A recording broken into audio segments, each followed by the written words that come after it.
Hello student, good afternoon. We will do chapter number 2 microorganisms.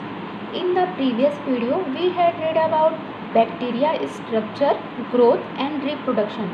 And today we will understand about binary fission. जैसा कि पिछले video में हमने पढ़ा था बैक्टीरिया के स्ट्रक्चर के बारे में, उनकी ग्रोथ के बारे में और रिप्रोडक्शन के बारे में। इस वीडियो में हम समझेंगे बाइनरी फिजन की प्रोसेस को।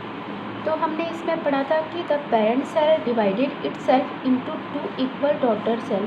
जो पेरेंट सेल होता है वो डिवाइड होता है खुद से और टू इक्वल डॉटर सेल में कन्वर्ट हो जाता है। जैसा कि बाइनरी फिजन की प्रोसेस में कुछ डायग्राम दिए हुए हैं नीचे, तो आप देख सकते हैं कि सबसे फर्स्ट नंबर पे जो डायग्राम दिया हुआ है वो एक पेरेंट सेल है। पेरेंट सेल्स के अंदर आपको साइटोप्लाज्म और न्यूक्लियस दिख रहे हैं। न्यूक्लियस सबसे पहले डिवाइड होता है और डिवाइड होने के बाद में टू न्यूक्लियाई में कन्वर्ट हो जाता है। न्यूक्लियाई जैसे ही बन जाती है तो उसके साथ धीरे धीरे साइटोप्लाज्म जो उसके अंदर पाया जाने वाला लिक्विड होता है वो भी धीरे धीरे डिवाइड होना शुरू कर देता है। जब ये प्रोसेस और आगे बढ़ती है तो दोनों जो सेल्स है उसके बीच में एक सेप्टम फॉर्मेशन होने लग जाता है और जो न्यूक्लियस और साइटोप्लाज्म है वो दोनों अलग अलग सेल में डिवाइड होना शुरू करते हैं। एक टाइम ऐसा आता है कि इनके बीच जो खिंचाव है वो बहुत ज़्यादा बढ़ जाता है और ये बीच से टूट जाती है। एक सेल होती है वो दो सेल में टूट जाती है। जैसा कि आप देख सकते हैं यहाँ पे कि एक पेरेंट सेल से दो पेरेंट सेल्स का फॉर्मेशन हो गया है। दोनों में अलग अलग न्यूक्लियाई, दोनों में अलग अलग साइटोप्लाज्म। तो आप देख सकते हैं कि एक पेरेंट सेल जब टूट रहा था तो टूटने के बाद उसने दो सेल का फॉर्मेशन किया। अगर इसमें न्यूक्लियस है तो इन दोनों में भी न्यूक्लियस होगा, अगर इसमें साइटोप्लाज्म है तो इन दोनों में भी साइटोप्लाज्म प्रेजेंट होगा। बिल्कुल जो डॉटर सेल है वो बिल्कुल दिखने में अपने पेरेंट्स की तरह होगी। Our next topic is nutrition. Bacteria can be classified into two types on the basis of mode of nutrition. Nutrition के मोड के बेस पर बैक्टीरिया को क्लासीफाई किया गया है टू टाइप्स में। First is autotrophs, second is heterotrophs. The autotrophs bacteria are able to synthesize their own food from inorganic substance. जो autotrophs bacteria होते हैं वो अपना खुद का खाना सिंथेसाइज कर सकते हैं इनऑर्गेनिक सब्सटेंस है, बिल्कुल प्लांट की तरह, क्योंकि कुछ बैक्टीरिया में क्लोरोफिल पिगमेंट प्रेजेंट होता है। इन्फोबेट in unfavourable condition bacteria developed a protecting cover called cyst which help in their survival. Unfavourable condition में जो बैक्टीरिया है वो अपने चारों तरफ एक प्रोटेक्टिंग कवर को या लेयर को बना लेता है जिसे कहा जाता है सिस्ट। ये सिस्ट क्या करता है कि ये सिस्ट हेल्प करता है बैक्टीरिया को अनफेवरेबल कंडीशन में सर्वाइवर करने के लिए। The heterotrophic bacteria can not synthesize their own food.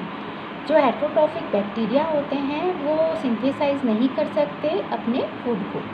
They required readymade organic compound. इन्हें रेडीमेड ऑर्गेनिक कंपाउंड की रिक्वायरमेंट होती है as their main carbon source. जैसे कि मुख्य रूप से कार्बन सोर्स वाले जो इनके ऑर्गेनिक कंपाउंड है उनकी रिक्वायरमेंट होती है बैक्टीरिया को।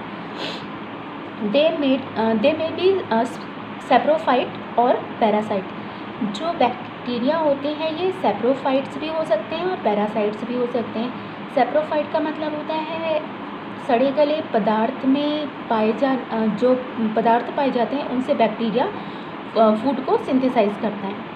पैरासाइट मतलब ऐसे बैक्टीरिया जो दूसरे प्लांट या ऑर्गेनिज्म की बॉडी से फूड को सिंथेसाइज करें, उन्हें हम कह देते हैं parasite. Useful bacteria. Some of the most common use of bacteria are as follow. Bacteria के कुछ सामान्य यूज़ होते हैं जो कि नीचे दिए गए हैं। The bacterium lactobacillus promotes the formation of curd from milk. Bacteria जैसे कि लैक्टोबैसिलस, ये एक बैक्टीरिया ही है। ये क्या करता है कि मिल्क से, दूध से दही का फॉर्मेशन करने में बढ़ावा देता है। या ऐसे समझ लीजिए कि अगर दूध है वो दही में कन्वर्ट हो रहा है तो उसके लिए लैक्टोबैसिलस होता है, वो जिम्मेदार होता है। Nitrification. The protein confined in dead bodies of animals and plants is convert into ammonia by ammonifying bacteria.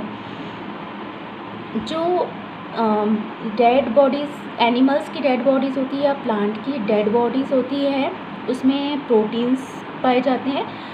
Bacteria क्या करते हैं कि उन्हें कन्वर्ट करते हैं अमोनिया में। किस प्रोसेस के द्वारा? अमोनीफाइंग बैक्टीरिया के द्वारा उनको अमोनिया में कन्वर्ट किया जाता है। This ammonia is convert into nitrite by bacteria of the nitrosomonas group. Ammonia को कन्वर्ट किया जाता है नाइट्राइट में, किसके द्वारा? नाइट्रोमोनास ग्रुप वाले बैक्टीरिया के द्वारा। The nitrite are finally convert into nitrate by bacteria of nitrobacter group.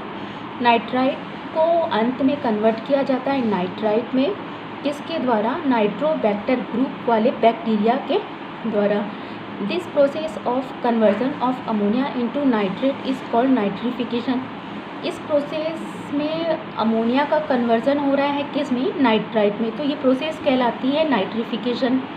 Nitrates thus form increase soil fertilisation. Nitrate जो होता है वो सॉइल फर्टिलिटी को बढ़ाता है या उसको इंक्रीज करता है। यूज़फुल बैक्टीरिया के कुछ पॉइंट और हैं जिसे हम पढ़ेंगे नेक्स्ट वीडियो में। Thank you watching for this video.